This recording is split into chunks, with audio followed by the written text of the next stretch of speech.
Internally, Toyota early on got it about peak oil back in the 1990s. Could you tell us a little bit about the discussion, the impact internally that awareness had, and maybe why you're in a little bit different situation than, say, GM and Ford, who look like they're ready to go off a cliff? Actually, we started work on Prius 1992. We take a 20-year outlook.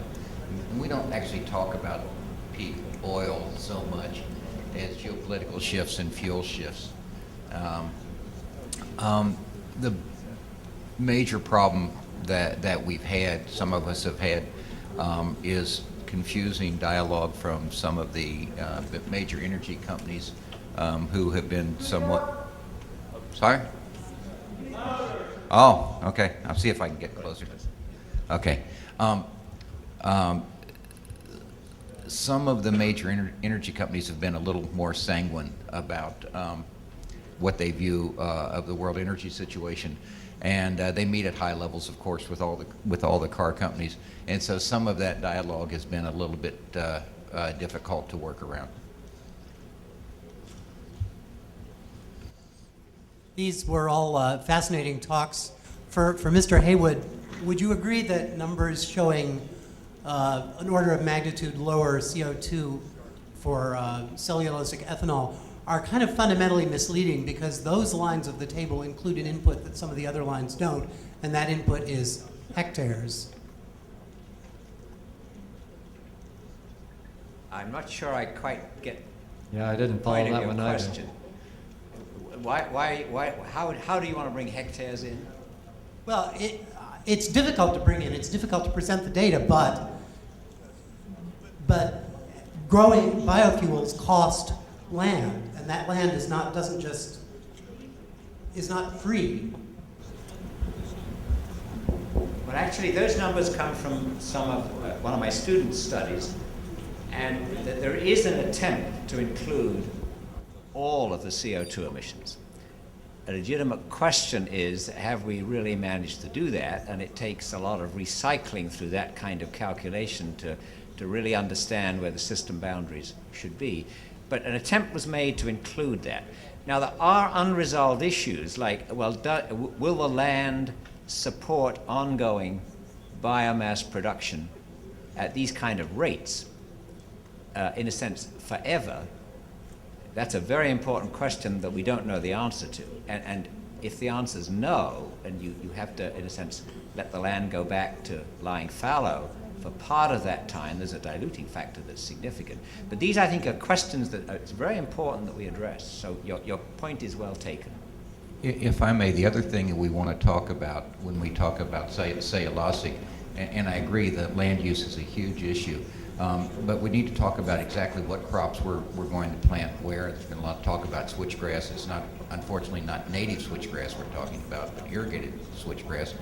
And I agree with John, the life cycle assessment is extraordinarily difficult, and we're forced to go to growing district by growing district, water district by water district, and aggregate those results. It's an incredibly complex process to come up with. Next question on the right. Tony Dutzek, policy analyst with Frontier Group of the State Perks. I want to thank the speakers for their informative presentation today. And we've spent a lot of time talking about the efficiency of vehicles, but very little about the efficiency of the overall transportation system. And I would address this particularly to Dr. Heywood, whether you have any thoughts about ways to improve the efficiency of the overall transportation system and the importance and the role of things like demand reduction, transit, changes in urban development patterns, as well as freight efficiency in solving some of the problems that we're talking about this week. Well, evaluating all those options in a systematic way is obviously very important. And yes, I think there is potential in a lot of these things. For example, if we manage our urban transportation systems in a much more centralized way, using sort of modern telecommunications techniques to collect data on where vehicles are, how they're being driven, and all that kind of thing. We've done some preliminary studies that suggests we should go in that direction, and it will be useful. The frustration is the potential improvements that seem plausible. They're not in the 25, 30, 40%. They're in the 5 to 10%. Mass transit is such a small fraction of the total driving in this country. And in most of the developed world, it's not as big as we often think it is, that all right, you double mass transit, this country you get the order of a 5% type impact. So it's hard work, but my conviction is we'll need all of these things to play some kind of role, and what's lacking is any kind of national strategic sort of analysis and vision. Next question over here. Hi, Ed Adjution, private investor here in Boston. A question for Bill Reinert. It's my understanding, based on a personal auto shopping exercise, that at least for the larger hybrids, such as, say, a Ford Escape or something, that the mileage, the fuel savings at speeds greater than 45 over normal auto are almost nil, due to the fact that the electric engine essentially disengages at that point, and you're just mostly using the regular engine. In light of that, in my personal decision, since most of my miles are on the highway, I chose it didn't make sense to purchase a hybrid versus a regular, and it would seem to me that that might fit the description of many auto owners, and I wonder if you could comment on that. Well, you're exactly, what we have to face every day is your commute. I mean, my commute's 100 miles a day on the 405 at 80 miles an hour. I still get 50 or 45 miles a gallon in my Prius, but there's lots of folks out there who are like that, and that's why we have problems with things like a grid-connected hybrid, which won't perform in your particular circumstance. Yes, it will perform in an urban situation, but you're not going to be satisfied with the performance from a very small engine in the car. Customers aren't doing that. So we're working on that. We have an SUV out that does that. That's primarily top of engine grade strategy. However, that hasn't been in the marketplace something that people have adopted real readily. So we're well aware of what you're saying and working on that. Can I just add a comment? We've been looking at this carefully, and our conclusion is that those who hype hybrids exaggerate. There's a pessimism, often within the automotive industry. They're too pessimistic. One of our troubles is we want the answer to the question, how good is the hybrid? Well, what's a hybrid? There's lots of choices. Plug-in hybrids, different, similar. Our assessment is what's behind the hybrid as a technical concept is sound. It offers extra sources of energy and different ways of using engines that are inherently attractive.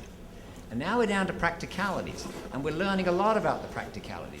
We've got a lot of practical questions that are not answered. If you say, at high speeds, I won't benefit from a hybrid, but that's sort of, I'm driving between 79 miles an hour and 81 miles an hour for 5 hours.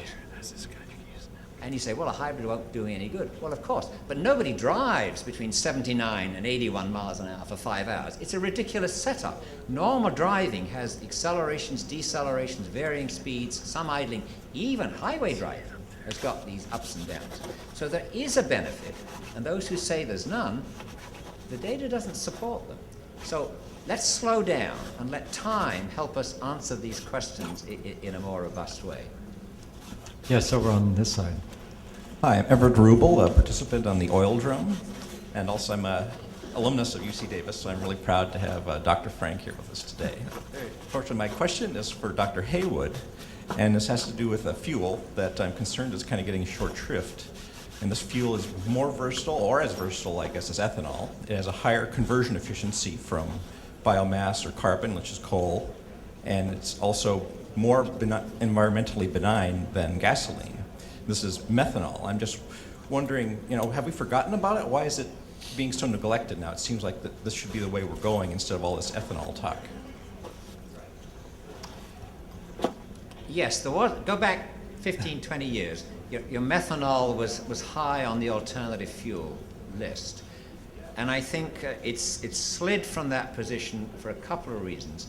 One is its basic energy density is only about half that of hydrocarbon fuels. So you double the volume. That's not an attractive step. And the second is methanol is a very toxic substance. And I think that the energy industry really feels that's not a good idea to go down the methanol path, particularly because ethanol and some other alcohols look, in a long-term sense, they don't have that problem, and they've got some advantages. Could you say something about the impact of reduced speed limits on those two problems, i.e. carbon and fuel consumption? Thank you. Energy consumption. Well, I'm glad you raised the speed limits. There wasn't time for everything. Let me say two things. One, it's really a pity in the last petroleum crisis that we went down to 55 miles an hour. I wish we'd done 60, because then we could have hung on to it better. I mean, now when you look at 55, people say, oh, that's really slow. 60's better. It doesn't suffer quite as much from that criticism. But I am very concerned about aggressive driving. And let me sort of, in a sense, each of you, as I look at myself, if you brake when you're driving, you're wasting fuel unless you do it for an emergency. Let me just say it again. If you brake when you're driving, you're wasting fuel unless you have to brake for an emergency. And you say, well, there's a stoplight ahead. Why don't you coast down? The ideal would be you're still moving when the car ahead of you has also got going again. I've exaggerated, but the data show 20-25% extra fuel is consumed because of our current aggressive driving patterns. We could fix that and save money. Just a real quick elaboration on that. By the way, I built these cars for the super mileage contest, and I built a car that uses what Professor Heywood says, you accelerate and the coast, and that kind of car got 3,500 miles per gallon. Now that's a limit of, because the whole car only weighed 100 pounds. But nevertheless, it shows you, and you talk about transportation efficiency, the whole car weighed less than 100 pounds, and the person in it weighed 150 pounds. Now that shows what the limit is, and it's important for us, especially in academics, to show where the limits are. It's possible to get 3,500 miles per gallon, and what does that mean? That means on 1 gallon of gasoline, I could have gone across the country. Unfortunately, I had to average 15 miles an hour, but nevertheless, that could have been done. Maybe I just missed something or didn't get the understanding of it, but you're talking about hybrids as being the storage capacity for possibly renewable energy when it's not being used otherwise. And we lack a form of storage capacity for renewable energy at this point. The intermittency is a problem. But I don't see how that energy from the hybrids ever goes back to the grid. I just see how it takes it. Yeah, what we talk about is, I skipped a slide there called V2G, that means vehicle energy back into the grid. So what we do is we build a bidirectional charger. The bidirectional charger is controlled by actually by the power company. The power company, when it needs power, it will trigger the bidirectional charger to take energy out of the batteries and feed it back to the grid. And when it has excess power, it triggers that same charger to go the other way, to take energy out of the grid and put it into the car. And that remote control business, the EPRI and the power companies have that technology. They use it now for turning on water heaters and air conditioners in homes in the West Coast. So that technology currently exists. All we're saying is that you can use the batteries in a bidirectional fashion with that kind of technology. In your different perception of the plug-in hybrid, and what's missing in the communication? I'm sorry to put you both on the spot.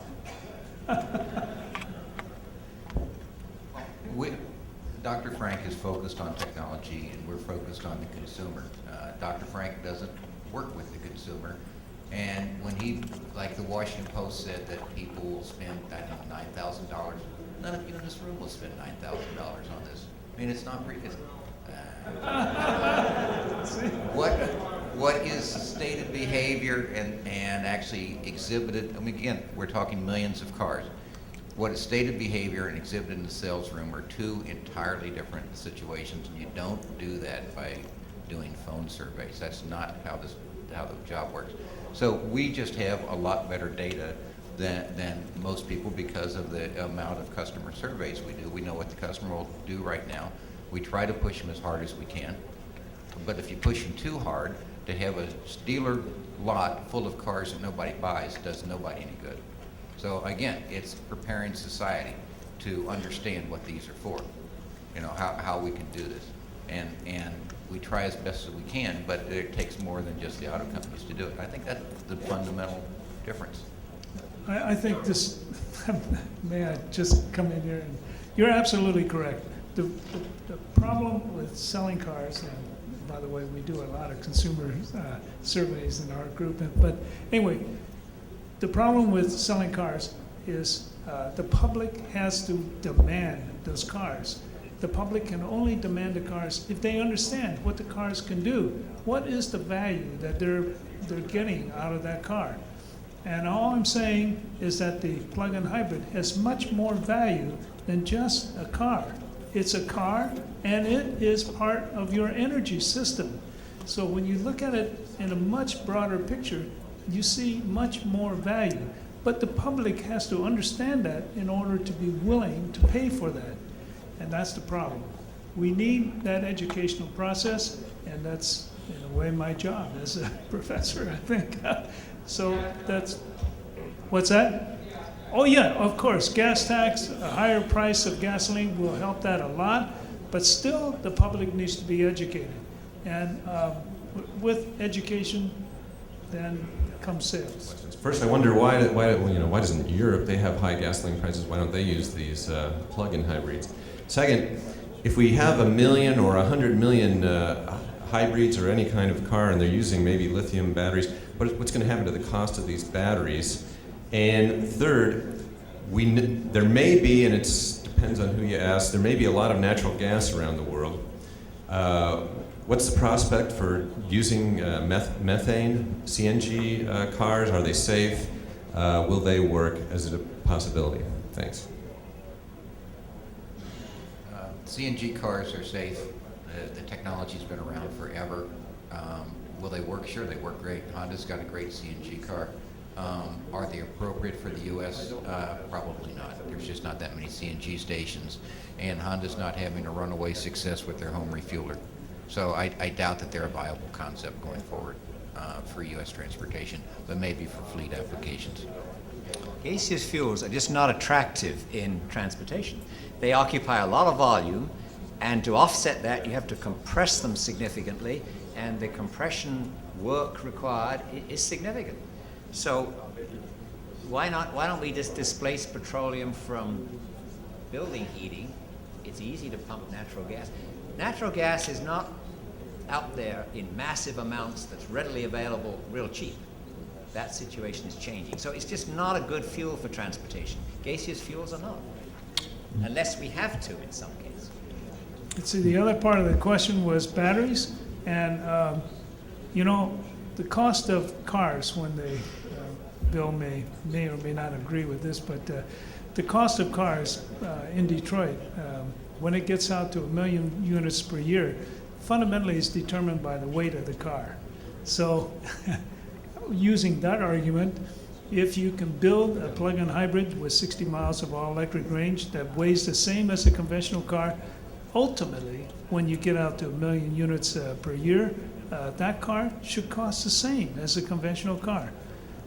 Now, actually, I've built these plug-in hybrids, and most of my cars weigh about the same as a conventional car, even though the first 60 miles you get is all electric. The way we did that is we made the engine much smaller, 1/3 the size, you saw that, made the transmission much simpler and lighter. And with those two, the weight we save in the engine and the transmission, we put into batteries, and so the weight comes out about equivalent. Now, there was a question I think I have to answer, Bill's business about driving on the highway. You got this little tiny engine. Can you we size that engine for the worst grade in this country, which is to go from Denver to Vail. That 5.5%, that grade is the worst freeway grade in the country. And if you can maintain 80 miles per hour constant, that grade is 120 miles with your plug-in hybrid at 20%, starting at 20% state of charge. Then you've got a design that'll do anything that the car is demanded to do. And with a plug-in hybrid, you've got much more energy storage, and you don't have to worry about that little battery pack as in the Prius, and you can maintain highway speeds. I've already done it, and by the way, your fuel economy is doubled from a conventional car. John? Yes. So a couple questions about when here. So when will I be able to buy a factory-produced, warranted plug-in hybrid electric vehicle? When that occurs, will I be able to get a dealer upgrade on my 2005 Prius? And what's the outlook for diesel hybrid electrics? Sometime in the future, no, and they'll be very expensive. I guess the answer was yes. How can we bring our young people forward to engage them in this? I'll take 3 quick steps. Education. But this is not just young people, old people, middle-aged people, young people. People don't know because it hasn't been explained to them. And so I'm an educator, Andy's an educator. Partly that's our responsibility, but we can all be educators, and the media particularly, it's doing a better job, it's got to do a better job still. We've got to provide incentives. We're all human beings, we're fallible, more comforts makes life easier. May not make it better, but it's easier. I think we've got to couple fuel taxes with a number of other regulatory procedures, and people say, oh, taxes. But our roads are in a dreadful state. We used to fund that out of fuel taxes. We don't have enough money in the fuel taxes anymore. Why don't we fix our roads? That would justify a substantial increase in fuel tax. But we've also got to get a mindset that says, every task we do, we've got to use less energy. I keep myself warm at home. I drive to work. We just got to think differently, and what should drive us is, I must use less energy in doing this task. Well, thank you very much.